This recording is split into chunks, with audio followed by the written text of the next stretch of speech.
first of all, salamat sa inyong lahat na pumunta ngayon sa ating short ceremony. Sa lahat ng Bastana that came all the way from Baguio City main office and to your office and Pangasinan branch, right? So before, how do we find Bastana?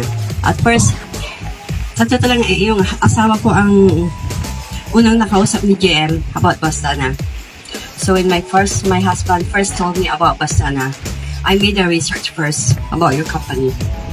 Because I told my husband, I need to do further research first before we're gonna say yes.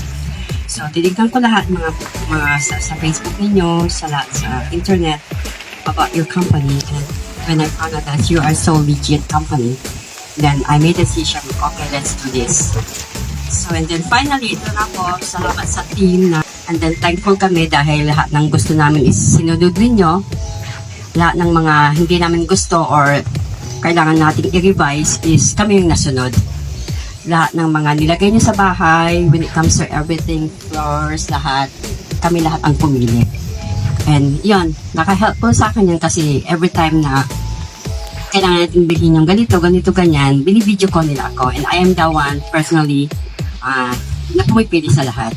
And that's a good thing about Bastana, that you're letting your clients choose what they want to put in the house, right? So, that's a good thing. So, thankful din kami sa lahat ng mga taong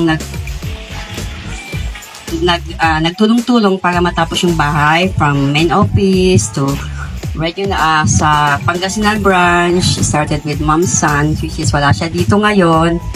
That makes also a big kapag nag-effort din siya for this house. Si Sir Engineer Lumage, which is nakita ko lang siya sa groundbreaking sa video call. So yun, sa tita ko na nag-effort din for this house. Yun, tapos asawa ko din nandiyan, nahihiya. Come here.